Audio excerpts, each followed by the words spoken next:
शराबबंदी की समीक्षा की बात मैंने हमेशा कही है।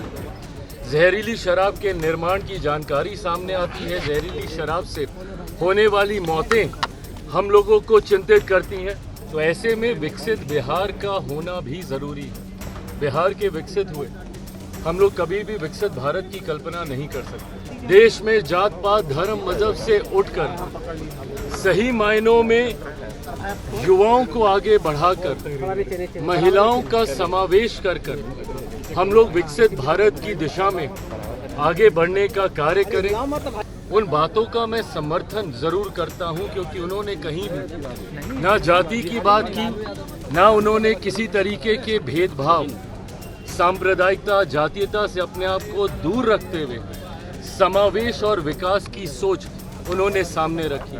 लेकिन जिस तरीके से नेता प्रतिपक्ष की गैर मौजूदगी महत्वपूर्ण समय पर होती है, ये दर्शाता है कि उनके लिए बिहार और बिहारी कितना महत्व रखते हैं। बिहार में जब विधानसभा का सत्र चलता है तो वो गायब रहते हैं।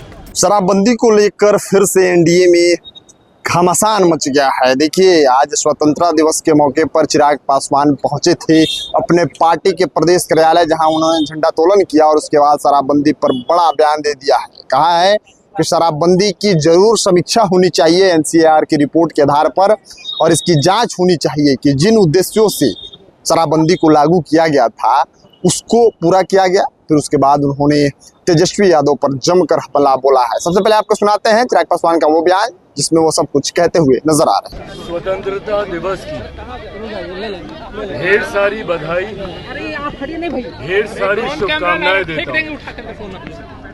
आज का वो दिन है जहां निरंतरता में पिछले 8 दशकों से देशवासी एक नए संकल्प के साथ विकसित भारत की ओर बढ़ने का कार्य कर रहे हैं। पिछले 12 सालों में मेरे प्रधानमंत्री आदरणीय नरेंद्र मोदी जी के नेतृत्व में हम लोग इस लक्ष्य के साथ आगे बढ़ने का कार्य कर रहे हैं कि जब भारत आज़ादी की 100वीं वर्षगांठ मना रहा हो, उस वक्त हमारा देश एक विकसित देश हो। उस वक्त विकसित भारत में 1947 में जिस तरीके से हम लोगों ने स्वतंत्र भारत में तिरंगा लहराने का काम किया था, 2047 आते आते हम लोग विकसित भारत में ये तिरंगा लहराने का कार्य करें। इस दिशा में हम लोग आगे बढ़ने का कार्य करें। जरूरी है अपने लक्ष्यों पर, जरूरी है समावेश की सोच के साथ आगे बढ़ना। आज की तारीख में पीछे मुड़कर देखने से ज्यादा भविष्य की ओर आपकी नजर हो, ये ज्यादा महत्वपूर्ण है। पिछले बीते सालों में क्या किया क्या नहीं किया उससे ज्यादा महत्वपूर्ण है कि आने वाले 2 साल, 5 साल, 10 साल, 15 साल, 20 सालों में हमारे क्या लक्ष्य हैं। उस दिशा में हम लोग आगे बढ़ने का कार्य करें। देश में जात पात धर्म मजहब से उठकर सही मायनों में युवाओं को आगे बढ़ाकर महिलाओं का समावेश कर हम लोग विकसित भारत की दिशा में आगे बढ़ने का कार्य करें। इस संकल्प के साथ मैं तमाम देशवासियों को एक बार फिर से अपनी तरफ से, अपनी पार्टी की तरफ से स्वतंत्रता दिवस की ढेर सारी बधाई, शुभकामनाएं देता हूं। और आज के दिन तमाम उन स्वतंत्रता सेनानियों को, हमारे वीर शहीदों को, उनको, उनके परिवार वालों को याद करते हुए उनको नमन करता हूं। और आप सबको भी स्वतंत्रता दिवस की ढेर सारी की तरक्की पर भी सर बोल दीजिए, क्योंकि शराबबंदी को लेकर जो है सियासी घमासान है और सुरक्षा की बात हो रही है। हजारों लोगों की जान गई है, तेजस्वी जी नहीं है, राजस्व का भी लॉस हो रहा है और एनसीआरबी की रिपोर्ट में सारी बातें कही गई। देखिए, बिहार आज की तारीख में मैं मानता हूं कि एक अहम पड़ाव से गुजरने का काम कर रहा है। डबल इंजन की सरकार आने वाले 5 साल के लिए हमारे राज्य के लिए महत्वपूर्ण होने जा रही है।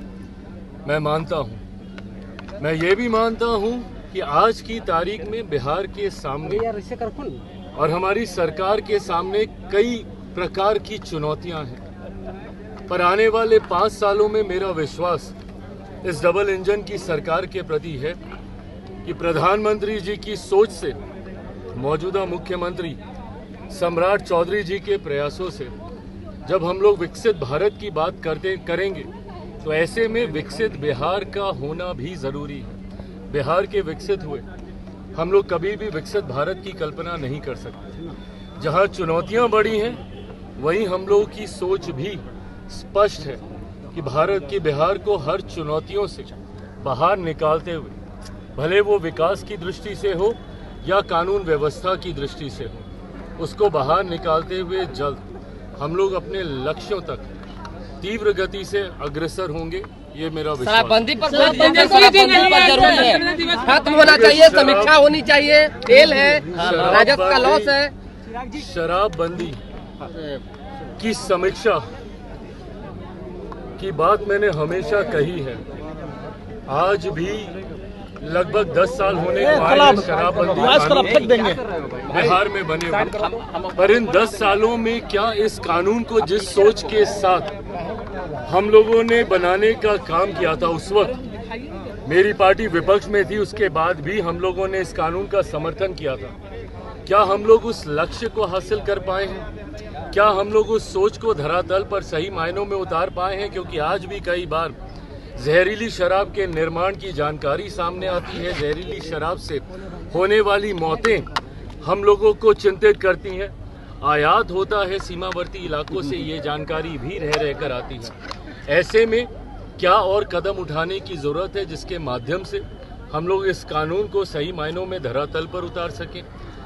क्या और कदम उठाने की ज़रूरत है जिसके माध्यम से हम लोग इस कानून को लेकर जागरूकता और फैला सकें? इन तमाम विषयों को लेकर मैं मानता हूं समीक्षा होनी जरूरी है। बिहार कराए हैं सर, क्या कहेंगे? आपके मित्र भी है, नौकरी बांटने की बात कर रहे हैं, आपके मित्र हैं, प्रशांत किशोर सदन पहुंचे हैं। देखिए, मैंने हमेशा उस सोच का समर्थन किया है जो बिहारियों को, देशवासियों को जात पात धर्म मजहब से निकाल कर एकजुट होकर समावेश कर सिर्फ और सिर्फ विकास की बात करें। ऐसे में प्रशांत जी के सामने भी यकीनन आने वाले 5 वर्षों में चुनौतियां हैं।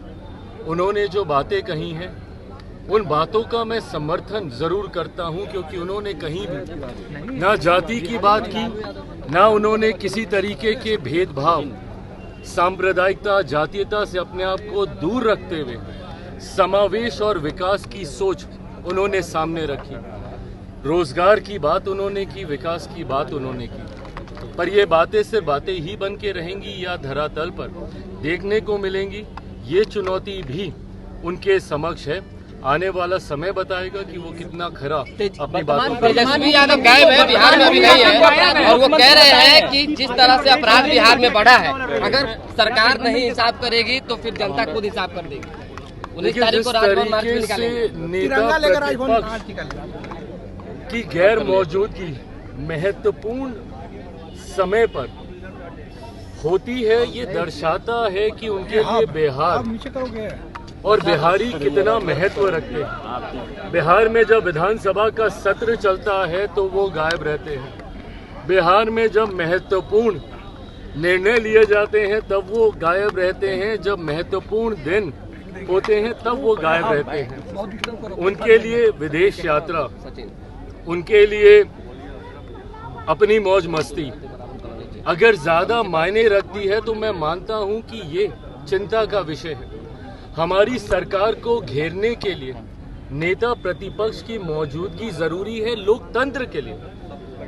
मुख्यमंत्री जी हमारी सरकार से सवाल करने की सोच के साथ नेता प्रतिपक्ष को ये जिम्मेदारी दी जाती है, और एक स्वस्थ लोकतंत्र तभी स्थापित होता है जब सत्ता पक्ष विपक्ष मिलकर ये संवाद करें। आप हमसे सवाल कीजिए, हम जवाब देने को तैयार हैं, बट जिस तरीके से सदन में उनकी गैर मौजूदगी रहती है, ऐसे महत्वपूर्ण दिनों में उनकी गैर मौजूदगी रहती है, तो दर्शाता है कि उनके लिए बिहार सिर्फ एक पर्यटन स्थल अब बन के रह गया है। उनके लिए राजनीति एक पार्ट टाइम व्यवस्था का हिस्सा बन के रहे। बिहार के सीएम को अपराधी मुख्यमंत्री बताया है प्रशांत किशोर ने। लगातार अपराधी मुख्यमंत्री बता रहे हैं, बिहार के अपराधी मुख्यमंत्री बताया है। बोले जब तक ये नहीं हटेंगे मेरा विरोध जारी रहेगा। आना, बोलना और भाग जाना नहीं होगा ना। उसके लिए आपको बिहार में रहकर इन बातों को उजागर करना होगा कि जो आप आरोप लगा रहे हैं वो कितने सही हैं। आरोप लगाकर भागने का कार्य वो लोग करते हैं जिनके पास तथ्यों का अभाव होता है। लेकिन प्रशांत किशोर ने ये बात कहा है, चिराग जी, प्रशांत किशोर ने कहा। चलिए, तो सुना आपने, उन्होंने स्पष्ट रूप से तेजस्वी यादव को घेरा है और कहा है कि बिहार उनके लिए टूरिस्ट प्लेस होगा। आमने सामने बैठकर डिबेट करना चाहिए, जो मुद्दे हैं उस पर बात करनी चाहिए, तो वो भाग जाते हैं। बिहार सिर्फ घूमने के लिए आते हैं। उसके बाद प्रशांत किशोर का उन्होंने समर्थन किया है कि जो नौकरी प्रशांत किशोर दे रहे हैं, उन्होंने कहा कि अच्छी नीतियों का समर्थन होना चाहिए और इसके नाते उन्होंने प्रशांत किशोर के 10,000 नौकरी देने का जो ऐलान किया गया है उसका समर्थन भी किया है। फिर बाद में सवाल किया गया कि सम्राट चौधरी पर आरोप लगा रहे हैं, प्रशांत किशोर आरोप लगा रहे हैं कि अपराधी को मुख्यमंत्री बनाया गया। उस पर उन्होंने कहा कि किसी पर आरोप लगाना और उसको सिद्ध करना दोनों अलग अलग बातें होती हैं। तो तेजस्वी यादव को आना चाहिए, बैठना चाहिए, बातें करनी चाहिए, ना कि फौरन घूमना चाहिए। तमाम मुद्दों पर चिराग पासवान अपनी बातों को रख रहे थे। आपने सुना, अपने हिसाब से आकलन कीजिए और कमेंट कीजिए। मिलते हैं अगली वीडियो में, तब तक आप देखते रहिए खबर पॉइंट। मैं शुभम उपाध्याय, बहुत बहुत धन्यवाद आपका।